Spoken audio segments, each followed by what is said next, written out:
പൗരത്വ ഭേദഗതിയായിട്ട് ബന്ധപ്പെട്ട് അവിടെ കൃത്യമായ രാഷ്ട്രീയമാണ് അതുമായി ബന്ധപ്പെട്ട് കോൺഗ്രസിന്റെ നിലപാട്. കോൺഗ്രസിന്റെ നിലപാട് പൗരത്വ ഭേദഗതി നിയമത്തിനെതിരാണ്. അതിനകത്ത് ഈ രാജ്യം മുഴുവൻ പോരാട്ടം നയിക്കുന്ന നിലപാടെടുത്തിരിക്കുന്നു കോൺഗ്രസ് പാർട്ടിയാണ്. ദേശീയ നേതൃത്വത്തിൽ ഒരു നിലപാടില്ല. കോൺഗ്രസിന്റെ നിലപാട് വളരെ കൃത്യമാണ് നിലപാട്. കോൺഗ്രസിന്റെ നിലപാട് ഇത് നിങ്ങൾ വെറുതെ ഇങ്ങനെ ആവശ്യമില്ലാത്ത കാര്യങ്ങളിലേക്കാണ് പോകേണ്ടത്. ഇങ്ങനെയുള്ള ഫാസിസ്റ്റ് നിയമങ്ങൾക്കെതിരെ ഇന്ത്യയിൽ നിലപാടെടുത്തിരിക്കുന്ന പാർട്ടി കോൺഗ്രസ് മാത്രമേ ഉള്ളൂ.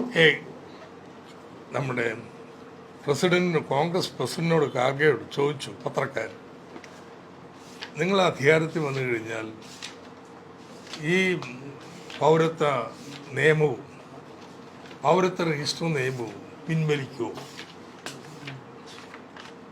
അദ്ദേഹം ഒരു പുച്ഛരസത്തിൽ രാത്രി ഒന്ന് ആലോചിക്കട്ടെ എന്ന് പറഞ്ഞ് അവിടെ നിന്ന് പോയത്.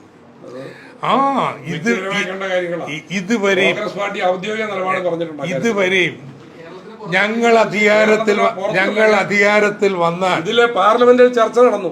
ഏറ്റവും അഗ്രസീവായി അതിനെതിരെ ശബ്ദിച്ചതും അതിനെതിരെ പോരാടിയതും കോൺഗ്രസ് പാർട്ടിയാണ്.